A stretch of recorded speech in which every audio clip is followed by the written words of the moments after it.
17 सितंबर 2025 यानी आज का दिन, आज की तारीख मध्य प्रदेश के लिए बेहद बेहद खास है, क्योंकि आज प्रधानमंत्री नरेंद्र मोदी का जन्मदिन है जो पूरा देश मना रहा है।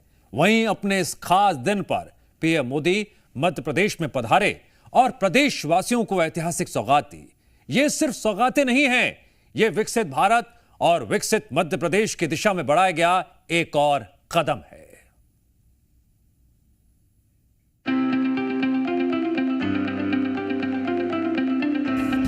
धार भोजशाला की मां वाग्देवी के चरणों में नमन करता हूं, आदर पूर्वक प्रणाम करता हूं।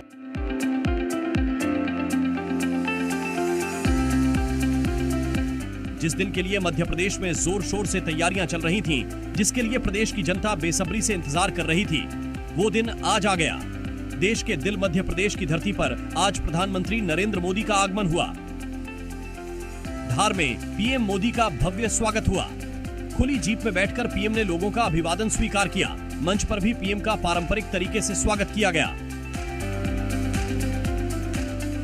आज का दिन कई मायनों में खास है। आज प्रधानमंत्री मोदी का जन्मदिन है और सौगातों की बारिश मध्य प्रदेश में हुई।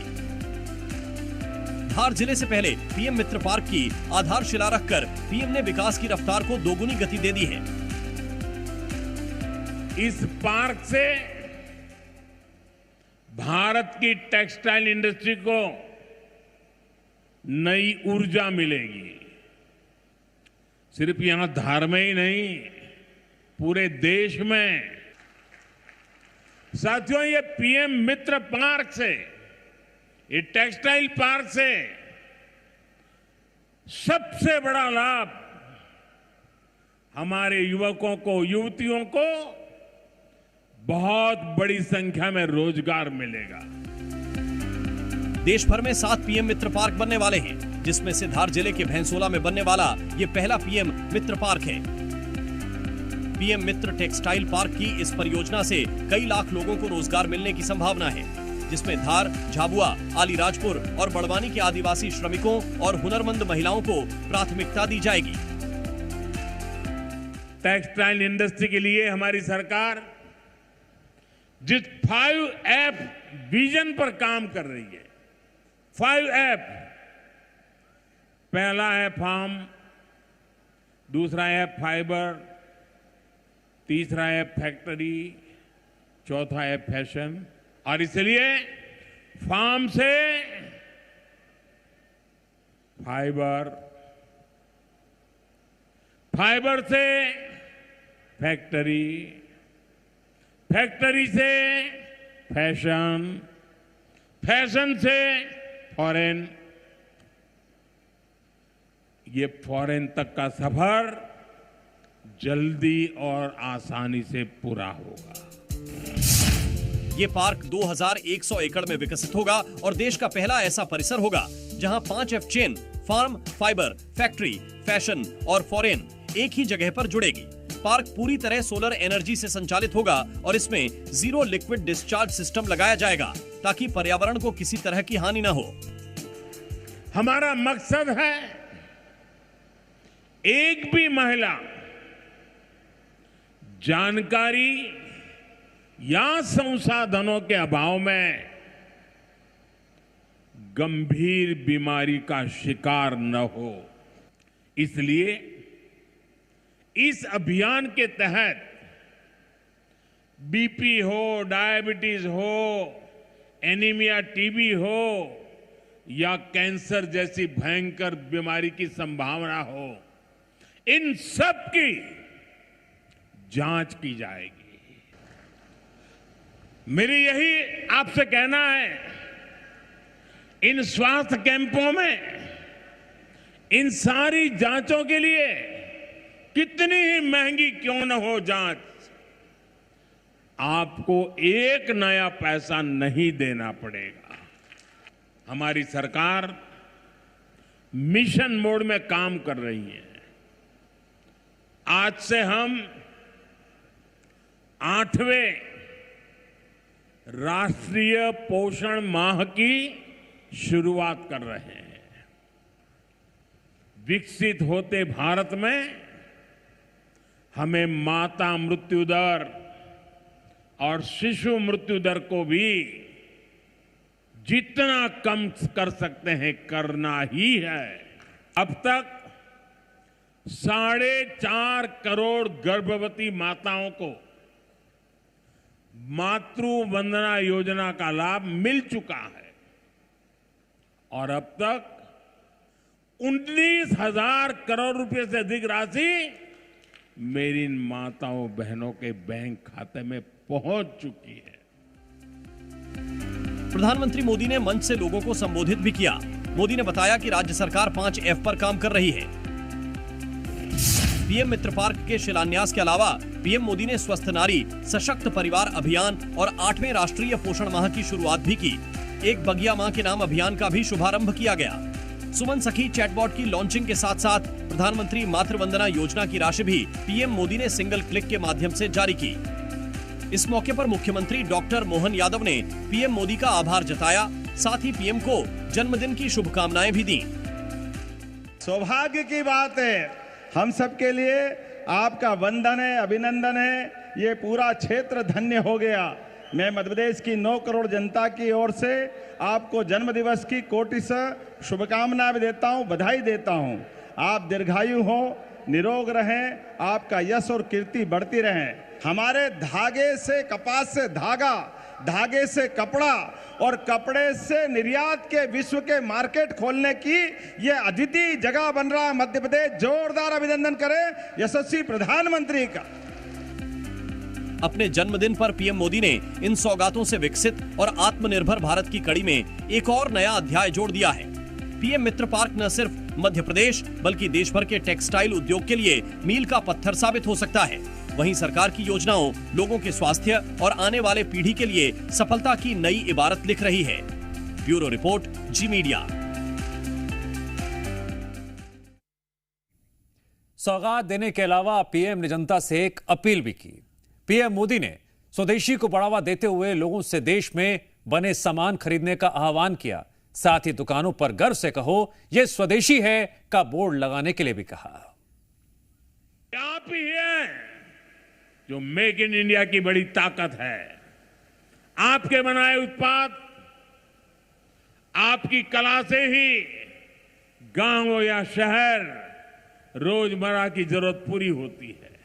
आपको स्वदेशी का मंत्र भी लगातार दोहराना है, अपने जीवन में उतारना है।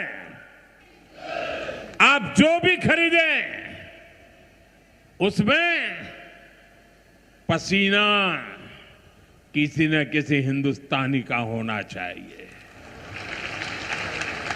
आप जो भी खरीदें उसमें मिट्टी की महक मेरे हिंदुस्तान की मिट्टी की महक होनी चाहिए। महात्मा गांधी ने स्वदेशी को आजादी का माध्यम बनाया था। अब हमें स्वदेशी को विकसित भारत की नींव बनाना है। और ये काम कैसे होगा? ये तब होगा जब हम अपने देश में बनी हुई हर चीज पर गर्व करेंगे। सपने विकास के, सपने उन्नति के, सपने हकीकत में तब्दील हों, इसको लेकर आज सिर्फ मध्य प्रदेश ने नहीं बल्कि पूरे देश ने देखा। जो जो बातें प्रधानमंत्री नरेंद्र मोदी ने कही, मुख्यमंत्री डॉक्टर मोहन यादव ने कही, तभी तो यह कहा जा रहा है एमपी के सपनों को नई उड़ान। करते हैं शुरू चर्चा। आज हमारे साथ 3 खास मेहमान जुड़ने जा रहे हैं। बीजेपी प्रवक्ता डॉक्टर वाणी आलूवालिया जी, बहुत बहुत स्वागत है आपका।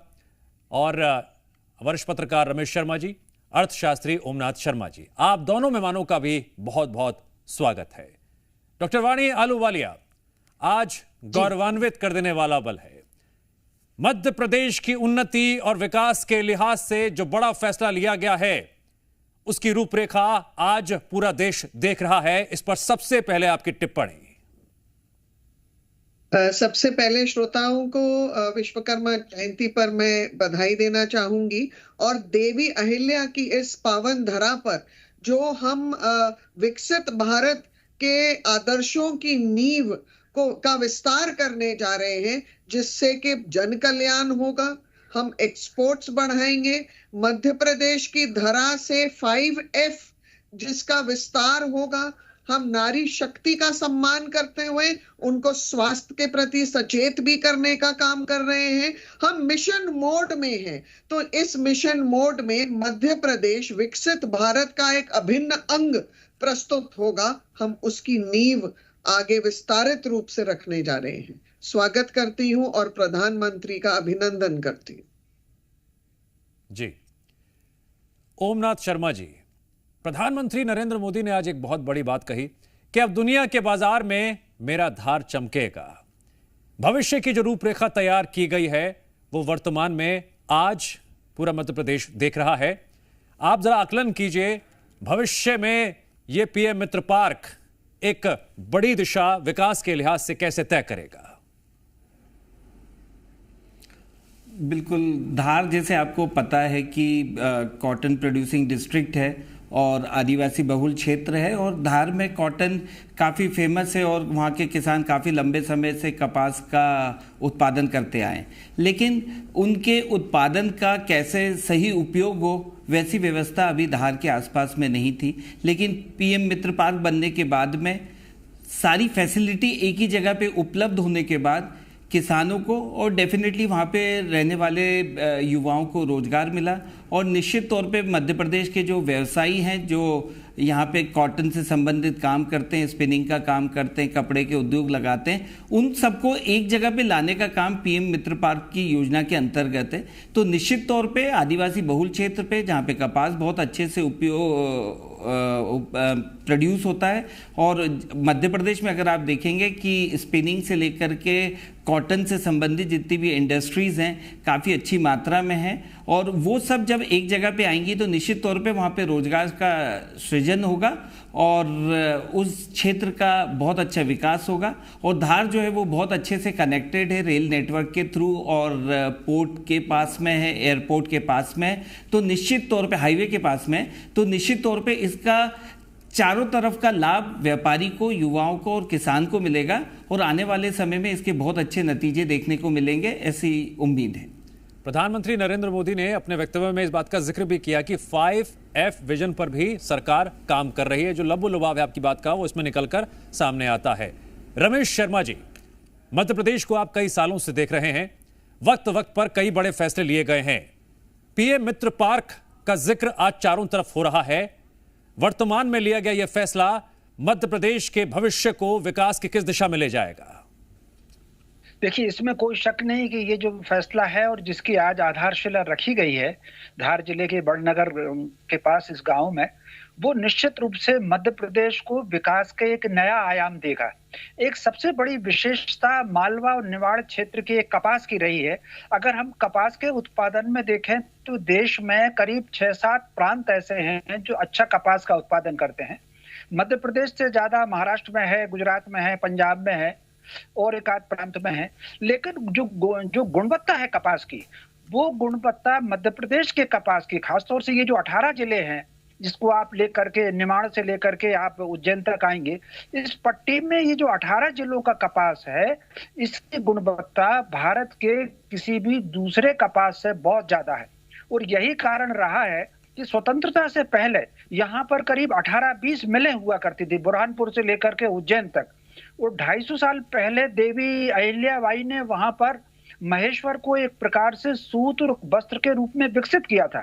तो मालवा का जो बाघ प्रिंट है, मालवा की जो महेश्वर की साड़ी है, मालवा का ये जो मलमल है, तो ढाका एक जमाने में स्वतंत्रता से पहले अगर ढाका निर्यात का बड़ा केंद्र था हमारे वस्त्र उद्योग का, तो उसका कपास मालवा से जाता था। लेकिन समय के साथ टेक्नोलॉजी नई इस्तेमाल करने के कारण वो सारी मिलें बंद हुई और किसानों को भी नुकसान हुआ। अब मैं समझता हूं मध्य प्रदेश सरकार ने और फिर मोदी जी की बहुत रुचि मध्य प्रदेश में जो है, जो 7 अगर वो पार्क बना रहे हैं तो उन्होंने पहला पार्क की शिलान्यास भूमि पूजन जो है आधारशिला धार में आकर के रखी है।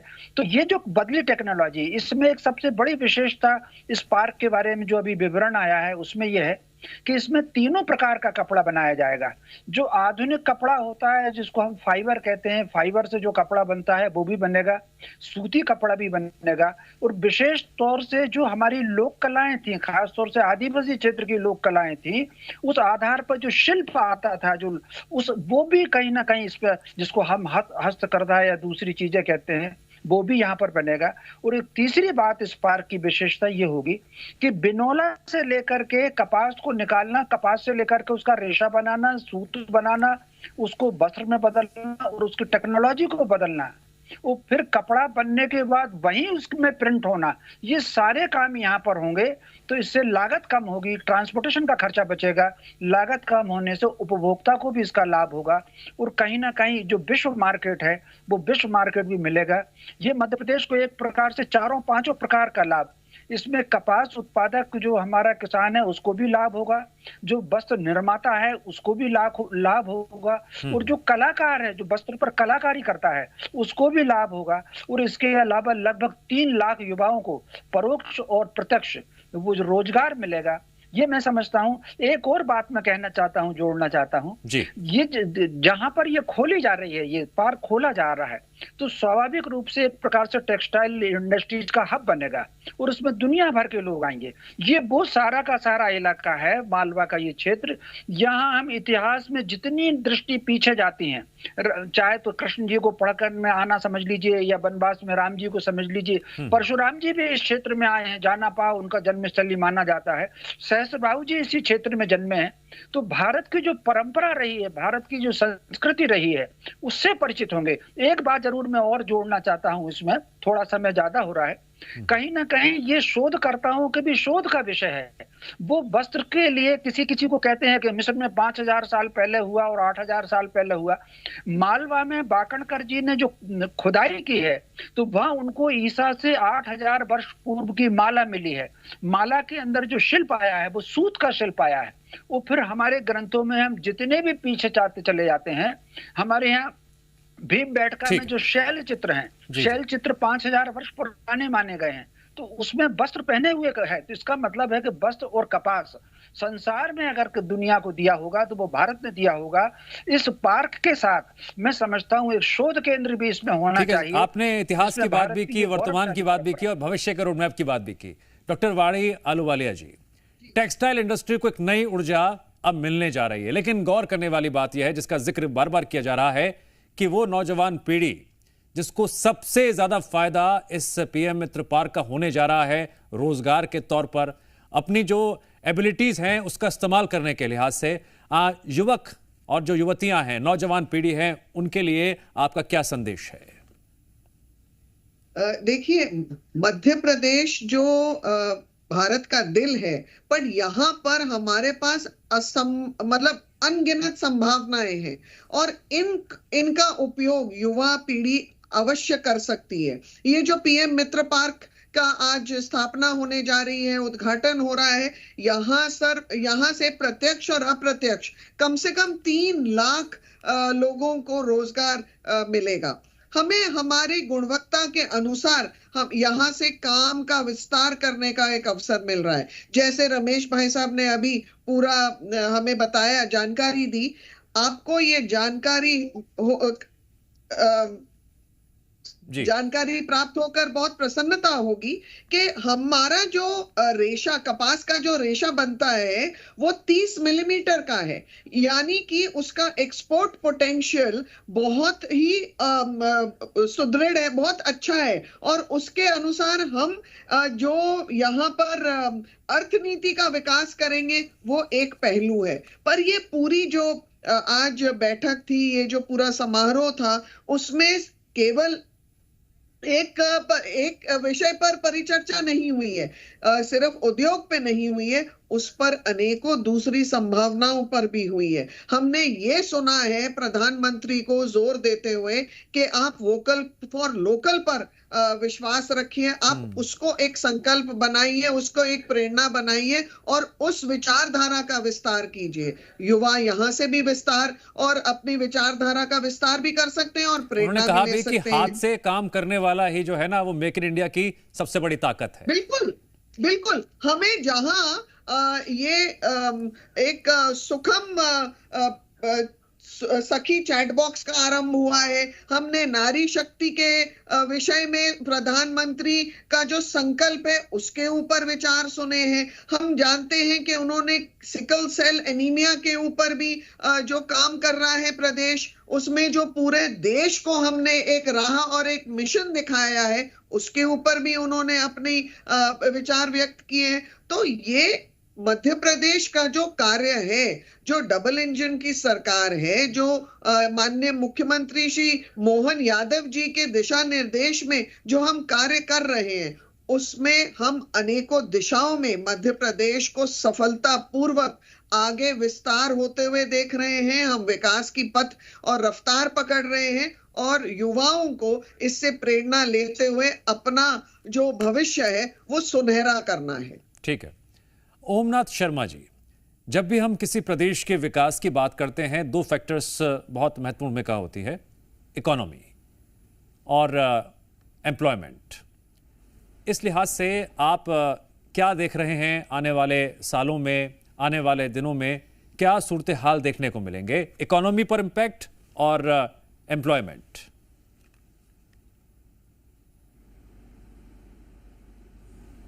ओमनाथ शर्मा जी, आपको मेरी आवाज आ रही है? ओमनाथ शर्मा जी, लगता है संपर्क टूट गया है, कोई तकनीक खराबी आ गई है। तो जी, आपको आवाज आ रही है? ओमनाथ जी, कोई तकनीकी दिक्कत है, दुरुस्त कर लीजिए। रमेश शर्मा जी, एम्प्लॉयमेंट की हम बात कर रहे थे, जिसका जिक्र आपने पहले भी किया था। ओवरऑल इकोनॉमी पर क्या असर पड़ सकता है इसका? कई बार मुद्रा का जो परिचालन होता है वो दोनों प्रकार से होता है। एक तो प्रत्यक्ष के रूप में भी मुद्रा का परिचालन है और एक परोक्ष के रूप में भी मुद्रा का परिचालन है। तो यहाँ पर इस प्रकार जैसे किसान के हाथ में, अब इस समय अगर मान लीजिए हम देखें तो जितना अभी कपास का उत्पादन है वो दुगना होगा। तो जैसे ही किसान के हाथ में पैसा जाएगा, वो पैसा कहीं ना कहीं मकान बनाने पर भी जाएगा, वो पैसा लग्जरी गुड्स खरीदने में भी जाएगा, कार खरीदने में भी जाएगा। तो जो पैसे का परिचालन इससे बढ़ने वाला है, तो मान करके चलिए न केवल मध्य प्रदेश अकेले मालवा क्षेत्र में, बल्कि पूरे मध्य प्रदेश में इससे इकोनॉमी डेवलप होगी। ये जो अभी प्रधानमंत्री जी कह रहे हैं कि हमको 2047 तक का जो टारगेट है और उसमें मोहन यादव जी ने अपना एक टारगेट रखा हुआ है, तो मैं समझता हूं वो जो लक्ष्य हम एक आर्थिक उन्नति की बना रहे हैं, ये पार्क उस आर्थिक उन्नति को बहुत देने वाला है। और दूसरा एक लाभ इससे ये भी होगा, न केवल इसमें स्थानीय तौर पर जो इकोनॉमिक जो लेवल है वो बढ़ेगा, बल्कि इसके निर्यात से जो विदेशी मुद्रा आएगी, विदेशी मुद्रा से भारत की जो अर्थव्यवस्था है, जो अभी हम चौथे पर हैं, मान करके चलिए कि भारत को तीसरी अर्थव्यवस्था में लाने के लिए या दूसरी अर्थव्यवस्था में लाने के लिए ये जो पार्क है इसकी बहुत महत्वपूर्ण भूमिका होगी। और जिस तरीके से मुद्रा के जी रमेश जी, थोड़ा वक्त कम है और ओमनाथ जी हमारे साथ फिर से जुड़ गए हैं, पहले उनको आवाज नहीं आ रही थी। ओमनाथ जी, क्या अब आप मुझे सुन पा रहे हैं? जी, मैं बात कर रहा था इकोनॉमी हेल्थ की। इस पर आपका क्या विश्लेषण है? अगर हम मध्य प्रदेश के मौजूदा परिस्थितियों की बात करते हैं, मुख्यमंत्री डॉक्टर मोहन यादव लगातार बड़े फैसले भी ले रहे हैं। पीएम मित्र पार्क से पहले भी हमने देखा है किस तरह से उद्योगपतियों से उन्होंने लगातार 1-to-1 चर्चा की है, आने का न्योता भी दिया है और रियायतें भी दी गई हैं। सिंगल विंडो के तहत आसानी भी हो रही है। इस ओवरऑल पिक्चर को आप किस तरह से देखते हैं मध्य प्रदेश की इकोनॉमिक हेल्थ के लिहाज से? बिल्कुल, जब से ग्लोबल इन्वेस्टर समिट भोपाल में हुआ है उसके बाद से आप देखेंगे कि मोहन यादव जी की जो सरकार है वो लगातार काम पे लगी हुई है। और इस बार जब पीएम मित्र पार्क का शिलान्यास के लिए मोदी जी आए तो साथ में देख करके बड़ा एक अच्छा सुखद अनुभव ये था कि जो कंपनियां वहां पे पार्क में अपना इन्वेस्टमेंट करना चाहती हैं उनका ऑलरेडी लिस्ट तैयार थी और वो कितना इन्वेस्टमेंट करने वाली हैं, किस क्षेत्र की हैं, उसकी जानकारी पहले से ही लोगों के पास में है। कहने का मतलब ये था कि पार्क मात्र का उद्घाटन नहीं हो रहा, वो पूरे एक बिजनेस स्ट्रक्चर का उद्घाटन हो रहा है जिसमें सारी चीज़ों की तैयारी है। जैसे ये पार्क क्रियाशील होगा समय के साथ में तो आप देखेंगे कि इंडस्ट्री लगना भी साथ में ही प्रारंभ होगी, उसके लिए इंतजार करने की आवश्यकता नहीं है। निश्चित तौर पे ये दिखाता है कि सरकार की तैयारियां काफ़ी बेहतर हैं और वो थोड़े से फास्ट मोड पे काम कर रहे हैं, और ये देख करके जनता को भी अच्छा लगेगा और युवाओं को भी निश्चित तौर पे मकसद जब वो बड़ा इंतजार होता है, नहीं करेंगे सपने बड़े और होते सीधे हैं, सीधे उसे इंडस्ट्री पूरा में करने के लिए उतनी ही अथक और मेहनत के प्रयास होती है। और ऐसे ही प्रयास हम केंद्र सरकार की तरफ से, राज्य सरकार की तरफ से भी देख रहे हैं, और उसी का नतीजा आज तस्वीरों के जरिए प्रधानमंत्री नरेंद्र मोदी के संबोधन में, मुख्यमंत्री डॉक्टर मोहन यादव के संबोधन में भी सुनाई दिया। आप तीनों मेहमानों का बहुत बहुत शुक्रिया। और यहां वक्त है ब्रेक का।